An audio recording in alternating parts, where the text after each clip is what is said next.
시작해 보겠습니다. 오늘의 주제는요. 이 호르몬만 알면 다이어트 문제 없다. 지금 하랑 2기 다이어트 방을 우리 이영규 사장님, 황계정 사장님이 아주 잘 너무도 친절하게 잘 이끌어주고 계시죠. 그래서 저는 어떻게 보면 이제 그 다이어트 방이 어떤 세심하고 뭘 드셔야 되고 뭘 자제하고 이런 거보다는 어, 원리 제대로 알고 따라해보자라는 의미에서 도움을 드리기 위해서 제가 준비를 해봤고요.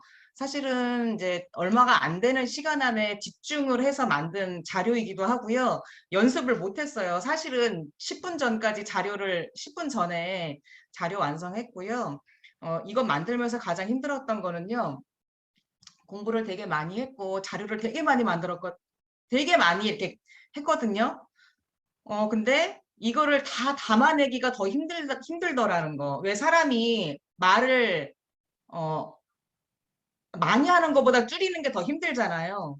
그러니까 그런 느낌이었어요. 많은 거를 알려드리고는 싶은데, 많이 하자니 너무 광범위하고, 또 대충 하자니 너무 아깝고, 이거를 몇 주로 나눠서 하자니 지겨울 것 같고. 그래서 아무튼 고심 끝에 오늘 만들어 봤고요. 조금 스피드하게, 숨가쁘게 달려보겠습니다. 그래서 오늘은요, 호르몬에 대해서 알아볼 거고요. 네 가지의 단락이 될 거예요.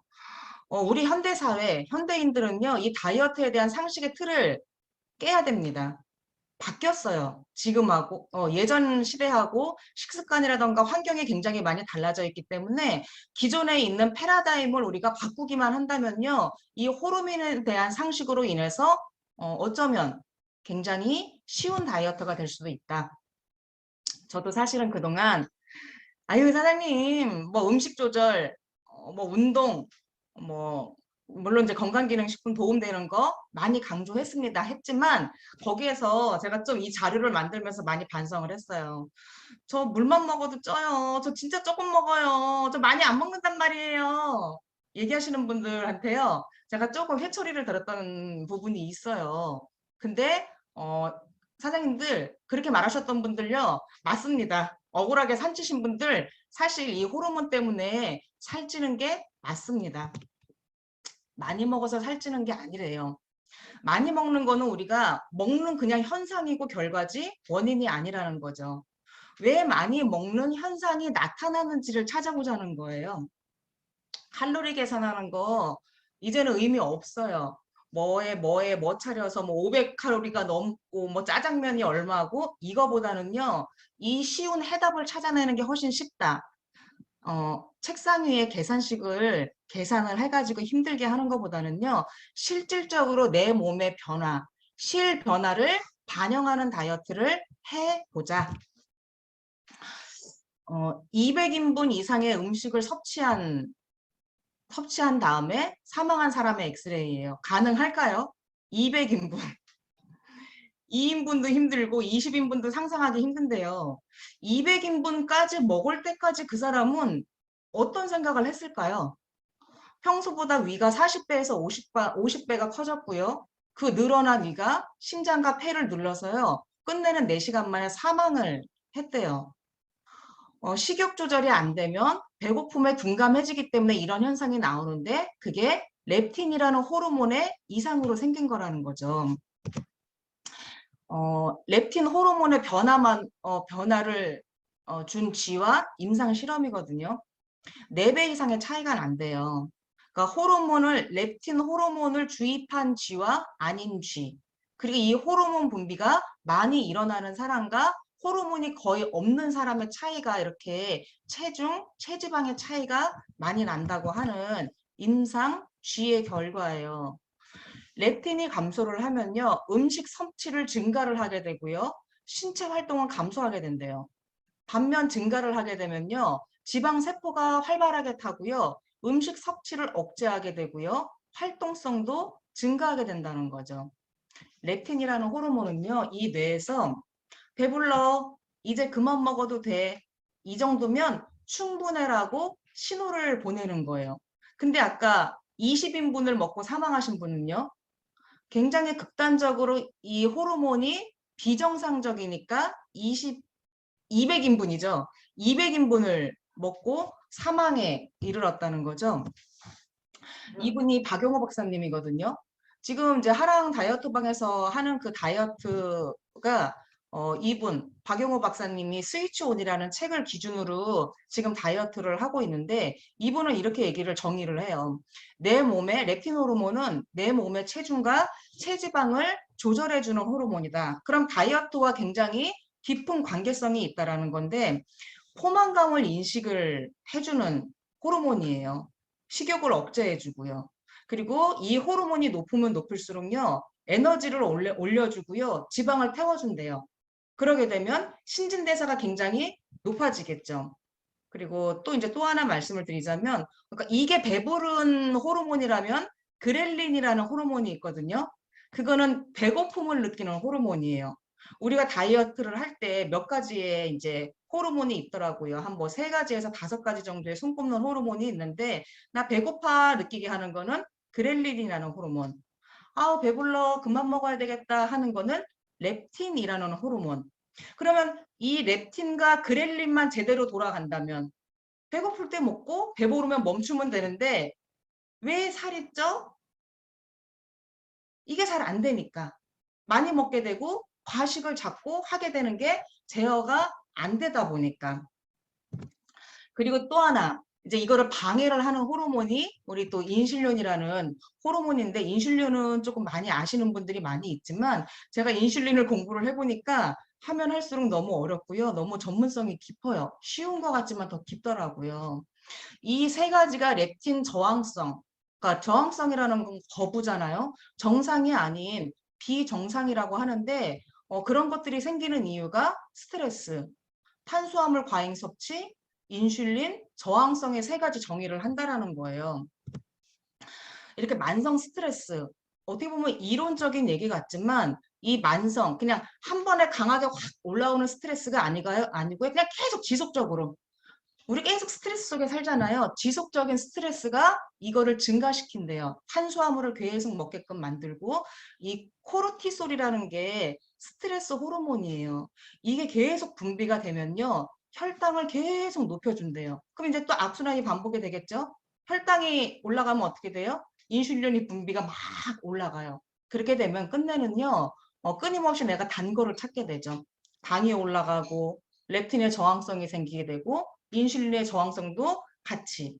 렙틴하고요, 인슐린은요, 하나가 망가지면 하나는 더 망가져 버린대요. 인슐린의 저항성이 생겨도 렙틴은 더 안 좋아지고. 그러니까 얘는 친구 같은 관계라고 보시면 돼요. 그리고 간이 쉬지를 못하니까 지방간이 되겠죠. 이 비만에 그러니까 계속 악순환이 반복이 되는데요. 가짜 피로감까지 준다고 합니다. 그러니까 잘 안 움직이게 되는 거예요. 살찐 몸 자체가요. 그러니까 부족해서 살이 찔 수는 있어요. 그게 여기 원리에서 말하는 거예요. 근데 거기에서요. 살이 찐 몸 자체가요. 렙틴 저항성을요. 더 악화시킨다는 거예요.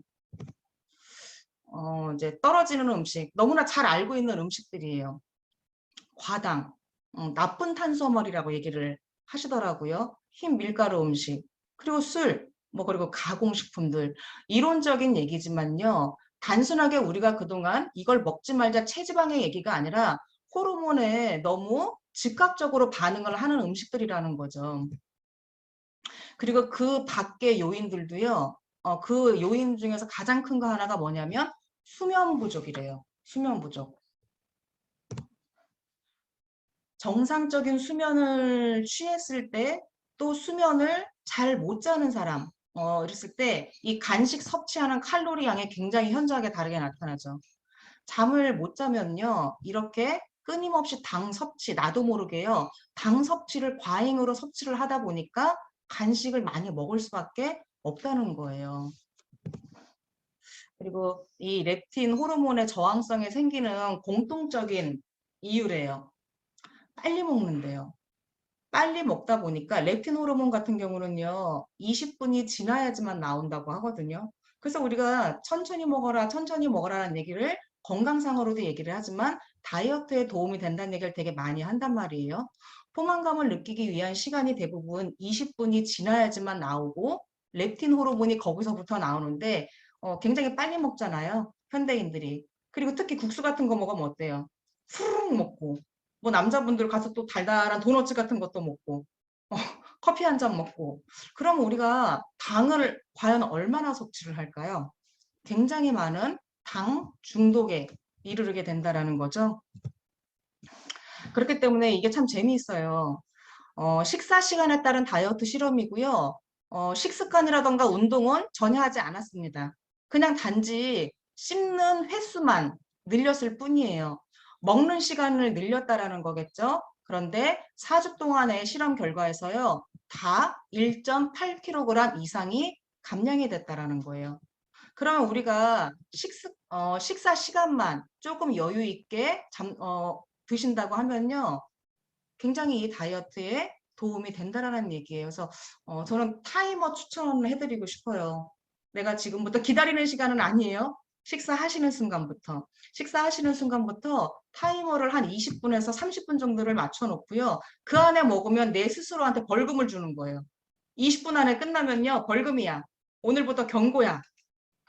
괜찮지 않나요? 그래서 그거를 좀 서로한테 다이어트 방에서나 사장님들끼리 어떤 팀별로요. 오늘 얼마 만에 했어. 좀 이렇게 이런 것도 서로 피드백을 주면서 하면 도움이 많이 될 것 같거든요. 그래서 그러면 또 아까 그 렙틴 호르몬과 연관성이 있는 게 친구 사이가 인슐린이라고 말씀을 드렸죠. 그러니까 이 렙틴과 인슐린은요. 정상적인 몸은요. 그냥 정상적으로 어느 정도 분비가 되면요. 자기의 역할들을 한단 말이에요. 저항성들이 생기기 때문에 그게 망가져 버리는 건데 우리 몸은 항상성이라는 거를 가지고 있어요. 많이 이제 교육에서 많이 들으니까 일정함을 유지를 하려고 항상성이라는 거를 가지고 있는데 이 인슐린이라는 거는요. 들어와야 되잖아요. 우리가 포도당이 필요해요. 우리 세포는 이 포도당을 먹어야지만 에너지를 만들어낸다고 해요. ATP라는 에너지를 만들어내는데 좀 쉽게 말해서 그런 거예요. 세포 안으로 포도당이 들어와야 되고 들어오기 위해서는요. 인슐린 호르몬이 인슐린 수용체에 붙어야 된대요. 얘가 호르몬이라고 하면요. 이렇게 수용체라는 거에 착 얘가 붙어야 된다는 거죠. 그러면 그제서야 포도당 문이 열린대요. 그러면 우리 안에 세포잖아요. 세포 안에 에너지를 만들어내기 위해서 얘가 필요하니까 얘가 이렇게 쫙 들어와줘야 되잖아요. 근데 그게 잘 안 되면요. 이게 활성화가 안 된다라는 거죠. 어쨌든 인슐린은요. 하는 역할 중에 가장 중요한 역할이 인슐린 분비량이 조금만 늘어나 지방 분해를 차단시킨대요. 다이어트에 되게 큰 역할, 아니 큰 관계 있는 거 맞죠? 그러면 인슐린 분비량이 많이 늘어난다? 지방 분해 잘 안 된다라는 얘기예요. 우리 몸은요.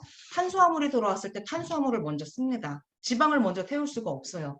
근데 탄수화물이 들어오지 않으면요. 내 몸에 비축해뒀던 지방을 꺼내 쓴단 말이에요. 그럼 이것만 원활히 돌아가면요. 지방이 잘 태워지겠죠. 그거를 역할을 도와주는 게 인슐린이라는 거예요. 그래서 이분이 그거를 표현을 하는 게 그 스위치, 지방을 꺼내서 쓸까? 탄수화물이 들어왔네. 탄수화물을 쓸까? 이거를 껐다 켰다 하는 거를 인슐린이라고 표현을 하는 거예요. 그래서 제대로 스위치가 원활해져야지만 우리 몸이 평화로워질 수 있다. 정상적으로 운영이 될 수 있다라고 책에서 말씀을 하시는 거고요. 인슐린이 저항성이 그러니까 저항성이 생기게 되면 비정상적으로 혈당 수치가 올라가잖아요. 그러면 끊임없이 단 거를 찾게 될 거고 악순환은 반복이 될 거고 잠을 못 자게 될 거고 잠을 못 자서 렙틴이 떨어지는지 인슐린이 떨어지는지는 모르겠지만 어쨌든 계속 서로 악순환은 계속 반복이 된다는 거고요. 내장지방, 지방관, 그리고 만성염증, 부종 다 인슐린 저항성과 연결이 돼 있다고 합니다. 내성이 생기면요. 내성의 저항성이에요. 그렇게만 약발이 안 받는 거는 왜 안 받을까요? 계속 자꾸 먹고 아프니까 더 강하게 먹어. 그럼 나중엔 어때요? 안 받아요. 아무리 독한 약을 먹어도 약발이 안 듣는 것처럼 똑같은 거예요. 여기서도요, 계속 들어오고 정상적인 역할을 할 만큼 또는 분비가 되지 않아도요, 스스로 수치를 막 올려내는 게 저항성, 내성이 생겼다라고 보면 돼요. 같은 용량을 가지고도요, 예전처럼 작동을 하지 못한다. 간과 지방에 쌓이게 되고요. 쌓이는 것만으로도요. 당연히 신진대사가 저하가 되니까 지방을 쓰지 않는 몸으로 바뀌면 살이 찐다 그랬죠. 그 베이스 라인에는 인슐린 저항성이 있는 겁니다. 지방을 쓰지 않는 몸으로 바뀌는 몸이라고 이해를 하시면 돼요. 그럼 내 몸이 왜 살이 찔까? 이게 아니라 이제부터는요. 왜 살이 안 빠질까? 여기서부터 다시 역추적을 한번 해보세요. 내가 지금 찐 몸, 여기에서 생각을 해보자고요. 내가 왜 안 빠지지? 많이 먹어서인가? 그게 아니라 이 호르몬에서부터 시작을 한번 생각을 해보시고요. 이 호르몬이 정상적으로 되지를 않네. 그 원인이 뭘까? 내 몸이 왜 이렇게 돼 있을까? 정상적으로 분배를 해주고 정상적으로 태워주고 정상적으로 돌아가면 되는데 그게 왜 안 될까? 저항성이 생겨 있다. 나는 지금 렙틴 분비량이 낮다. 인슐린 저항성이 굉장히 높다라고 보시면 돼요. 예전에는 우리가 상식적으로 그런 말을 되게 많이 했어요. 이제 지방간이 와신 분들은 지방간이 온 사람들의 나는 이제 뭐 회사 저기 병원에서 나 위험하다 그랬어. 나 뭐 체중 감량해야 된다 그랬는데요. 아니래요.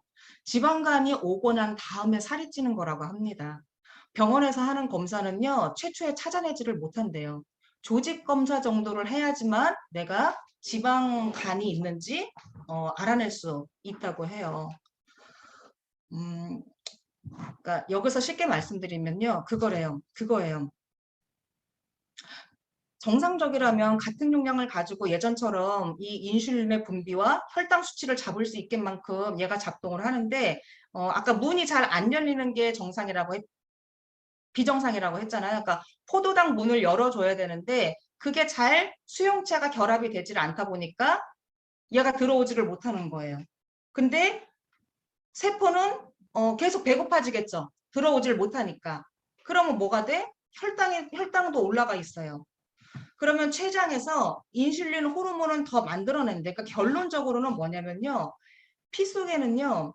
인슐린 호르몬 또는 혈당은 그득한 거예요. 이 피 속에 꽉 차 있어. 근데 세포 안으로는 들어가지 못하는 거예요. 그럼 뇌에서 어떻게 감지를 하냐?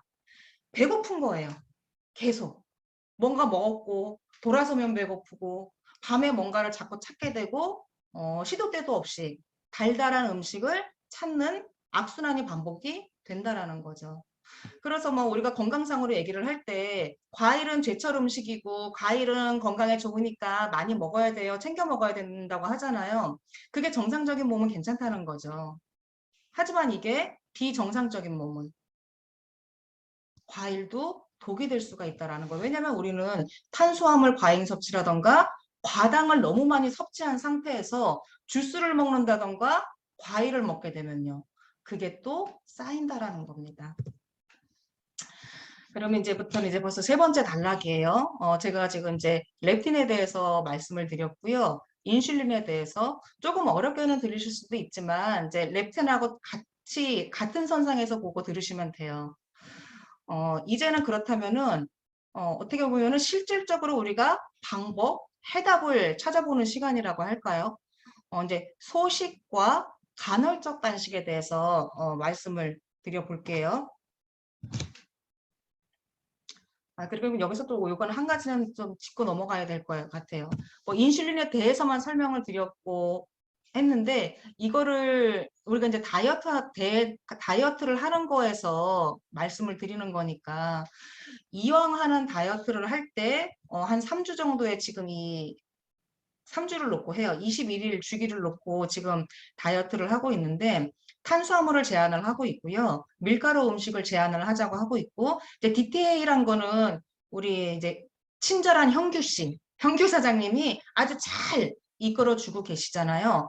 거기에 따라가는데 거기에서 술이라는 거를 절대 금주를 해야 된답니다. 그냥 단순하게 살을 빼기 위한 용도가 아니라요. 내가 렙틴 또는 인슐린을요. 제대로 만들어 놓고 그 다음에 먹어야 된대요.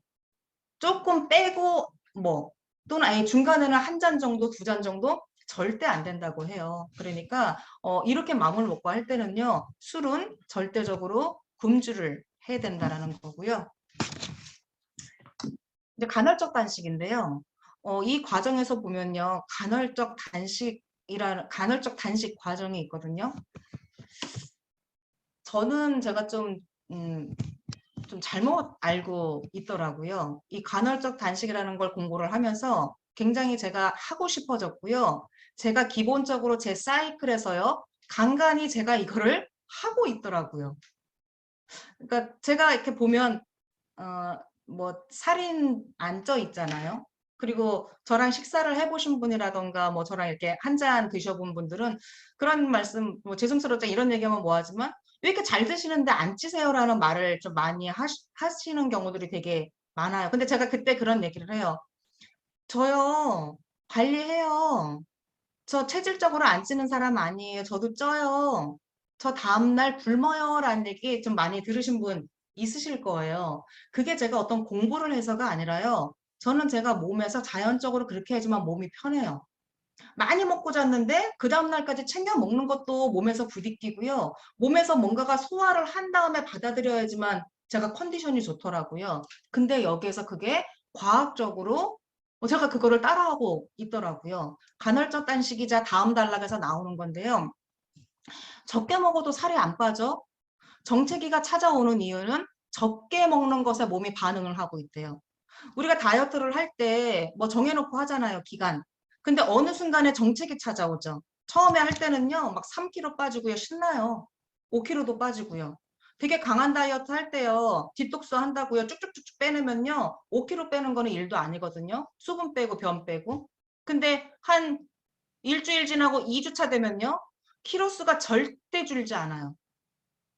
음식량을 계속 적게 먹고 들어가잖아요. 몸이 반응을 하기 시작을 합니다. 어떻게 반응을 하냐면요. 그러니까 그냥 단순하게 음식을 줄인 그룹하고요.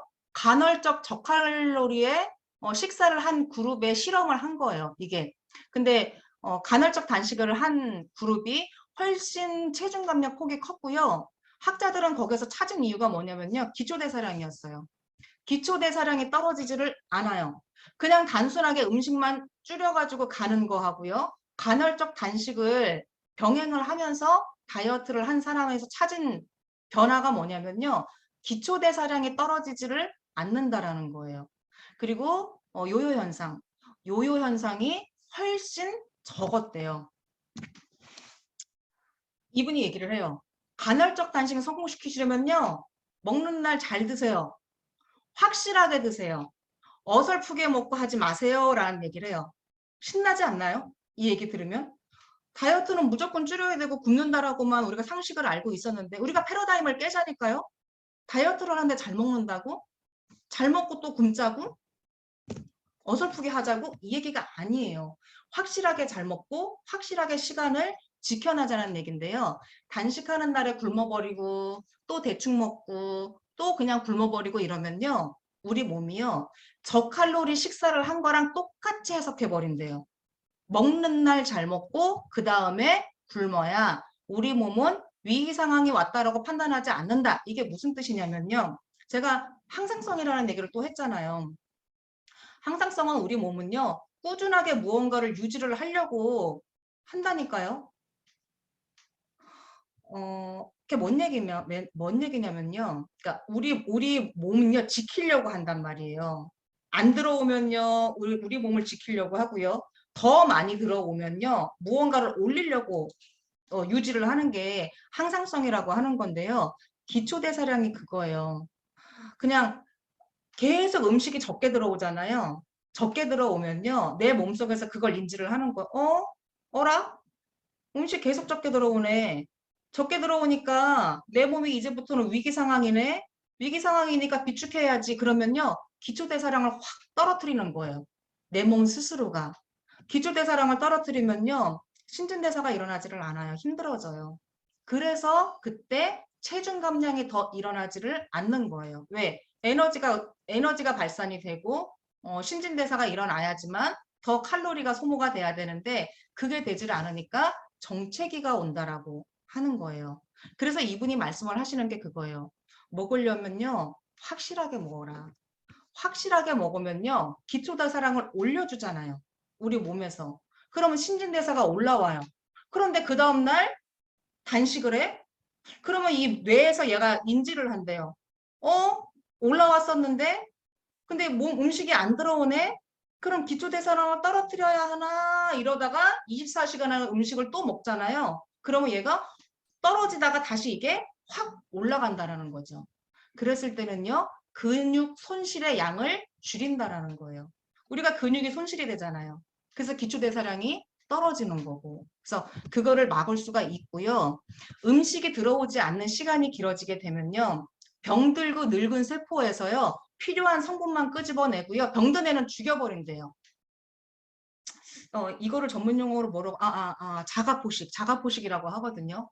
그렇게 해서요, 젊고 빠릿빠릿한, 새로운 세포 미토콘드리아를 만들어내고요.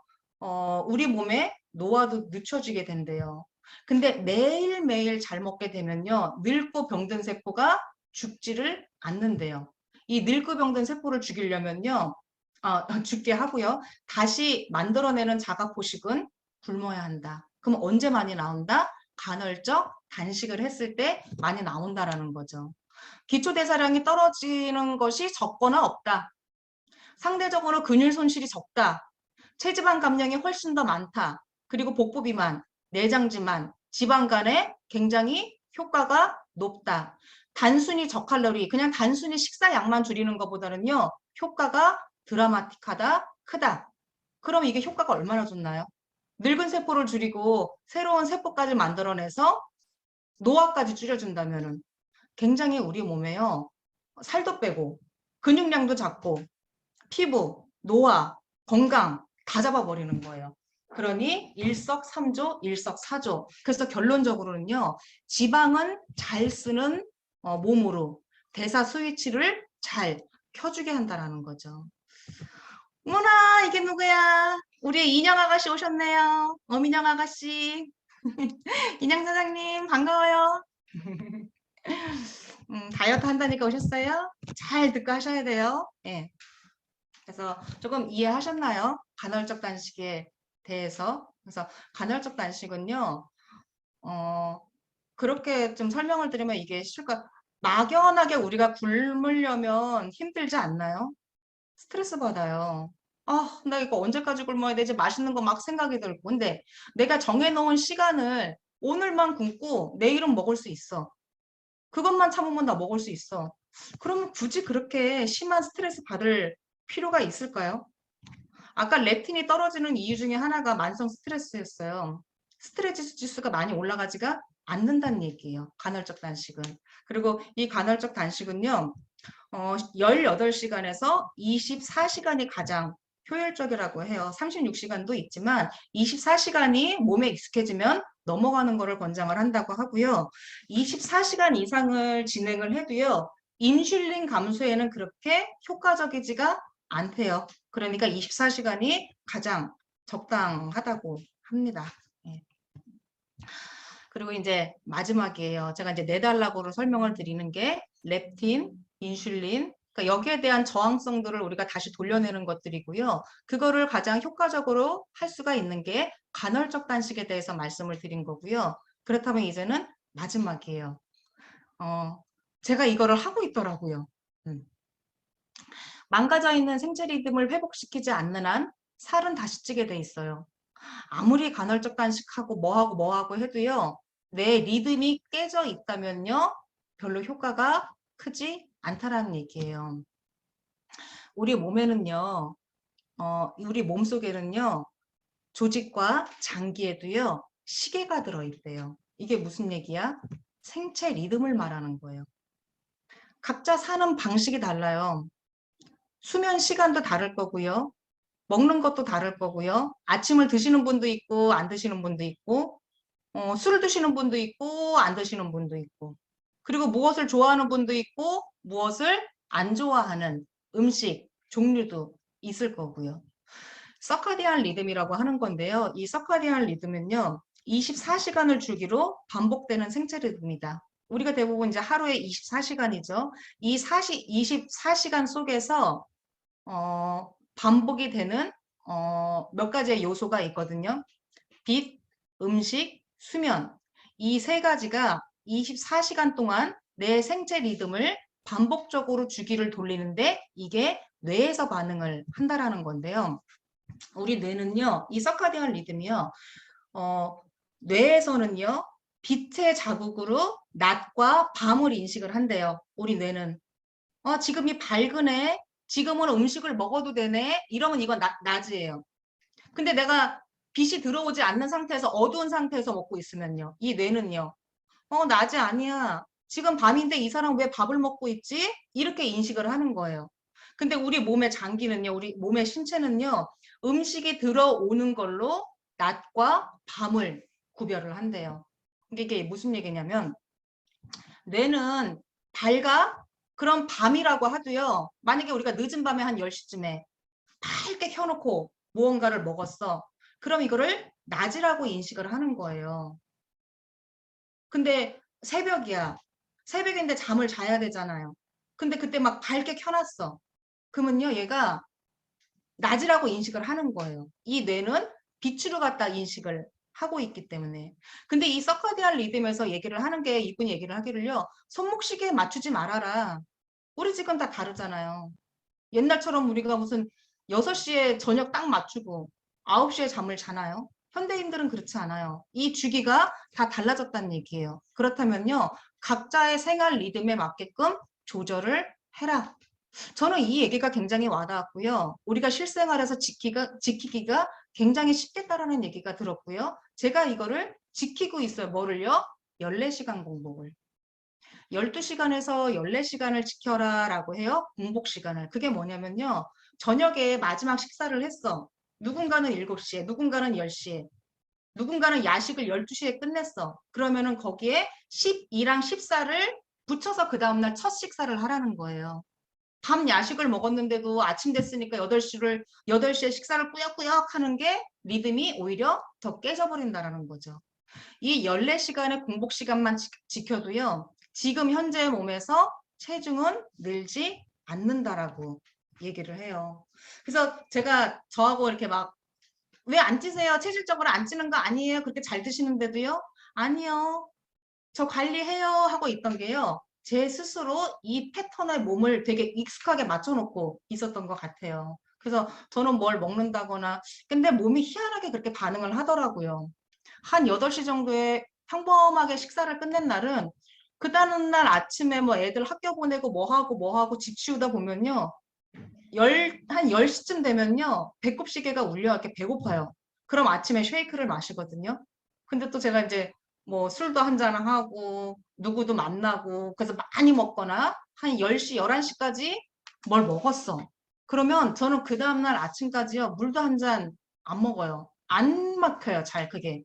제가 리듬을 그렇게 맞춰놔서 그런지 그런 날은 아침에는 쉐이크도 잘 안 먹어요. 그냥 따뜻한 물 한 잔이라던가 갈증이 났을 때 시원한 물 그 정도만 먹고요. 딱 배꼽시계가 울리는 거는요. 희한하게 12시간에서 14시간 정도 그러니까 오후 한 12시 정도 되면 배고파? 그러면 그때 되면 밥을 먹거나 쉐이크를 타서 마십니다. 그래서 제가 공부한 거는 아니지만 이 서카디안 리듬을요. 제가 지키고 있었더라. 그래서 제 몸의 체중이 고무줄 몸무게처럼 확 늘어났다, 확 이렇게 빠지는 게 아니라 그래도 먹고 싶은 거는 먹으면서 제가 이렇게 유지를 할 수 있는 거는 이 리듬의 패턴을 잘 지키고 있기 때문에 지금 몸에서 체중이 더 늘지는 않는데잖아요. 그러니까 선생님들이 이거 잘 숙지하셔서 이것만 잘 따라 하셔도요. 더 이상 체중은 늘지 않게끔 할 수 있을 것 같아요. 그렇다면 이제 마지막으로 정리를 하자면 그거예요. 어, 이제 우리가 상식을 깨자고 했잖아요. 패러다임을 우리가 벗어보자. 어, 물론 적게 먹고 꾸준한 패턴을 지키고 잠을 잘 자고 이건 당연히 이제 건강한 습관을 들이는 거니까 그렇게 가야 되는 거는 맞아요. 하지만 내가 진정한 다이어트, 원하는 체중, 원하는 몸매 이거를 만들고 싶다면요. 내가 지금 교란이 돼 있어요, 몸이. 내가 지금 레틴이 저항성이 돼 있는 몸이고요. 인슐린의 저항성에 많이 부딪혀 있다니까요. 이 상태에서 음식을 많이 줄여봤자요. 기초대사량만 떨어지고요. 신진대사만 떨어지고요. 근육 손실이 일어나고요. 지쳐요. 그러다가 또 한 번 다이어트를 하면요. 계속 정체기에 부딪히기 때문에 끊임없이 다이어트에 지치게 되는 거예요. 그러면요. 스트레스를 받게 되겠죠. 만성 염증에 시달리게 되는 거예요. 그러면 생체 교란, 다시 정상으로 회복시켜야 꺼져 있는 우리 몸속에 지방을 태우는 몸, 지방 대사의 스위치가 켜진다는 거예요. 살이 안 찌는, 살이 잘 안 찌는 몸으로 바뀌게 되는 겁니다. 라고 이 박사님이 얘기를 하고 계세요. 저도 굉장히 많이 공감을 하고 있는 부분이고요. 우리 현대인들한테 오히려 더 쉽게, 더 효율적이고 어떻게 보면 내가 원하는 것보다 더 드라마틱하게 효과를 볼 수 있는데 건강까지, 지방간도 찾을 수 있고 건강까지도 찾을 수 있게끔 하는 게 이 다이어트 방식이라는 생각이 많이 들었고 공감이 됐어요. 그래서 거기에 맞는 오늘 자료를 만들어 봤고요. 제가 오늘 좀 말을 빨리 했을까 모르겠어요. 실상 좀 자료를 만들어 놓고 몇 번의 연습을 해야 다음 자료가 뭐가 나오는지를 알아서 좀 살도 붙이고 빼고 막 하는데 제가 이제 뭐 급하게 만들다 보니까 어떻게 전달이 됐고 얼마만큼 이해를 시켜드렸는지는 조금 그러기는 하네요. 그래서 어쨌든 제가 오늘 만든 이제 강의의 자료는 다 만들었고요. 다이어트라는 게 그렇죠. 또 우리가 뭐 기계도 아니고 너무 막 완벽하게 무언가를 원하는 결과치를 항상 얻어낼 수 있는 것은 아니지만 우리가 나이가 들고 몸이 노화가 되고 그러다 보면요. 내가 원하는 수치만큼 내가 원하는 목표만큼 힘든 게 버거운 게 사실이에요. 20대 때는 어때요? 기초대사량이 워낙 높다 보니까 많이 먹어도요. 잘 안 찐단 말이에요. 근데 우리 많이 몸을 쓸 만큼 썼잖아. 많이 고생시켰잖아요. 그러다 보니까 몸에 많이 노화가 왔습니다. 그래서 다이어트를 하기에도 버겁고요. 혼자라면 외로운 싸움이 될 수가 있지만 다이어트를 100m 달리기가 아니라 마라톤 같은 거고요. 누구에게나 긴 여정이고 고된 싸움이 될 수가 있어요. 하지만 그 고된 싸움이고 긴 여정을요. 코스를 미리 알고 가는 거하고요. 모르고 가는 거는요. 굉장히 큰 차이가 있을 거예요. 그러니 오늘 이 호르몬만 알면 제대로 뺄 수 있는 이 방법 제대로 숙지하셔가지고요. 우리가 또 다이어트를 할 때도 경기에 제대로 준비가 돼서 임할 수 있는 선수처럼 앞으로 우리가 이제 하랑 다이어트에서 3기, 4기 다음에는 김지희 사장님이 이끌어 주실까요? 다음에는 저도 체중 감량보다는 저는 좀 몸을 리셋을 해본다라는 마음으로 이제 한번 해보고 싶거든요. 네, 오늘부터라도 사장님들이 할 수 있는 거, 지킬 수 있는 거, 제가 가장 쉽게 빨리 추천을 드리고 싶은 거는 생체 리듬, 서카디안 리듬, 이거를 지켜내시는 것부터 해보신다면요, 많이 효과 보실 것 같습니다. 그래서 우리 사장님들 잘 숙지하셔서 그 원하시는 체중 감량 꼭 이뤄내시기를 바라겠습니다. 감사합니다.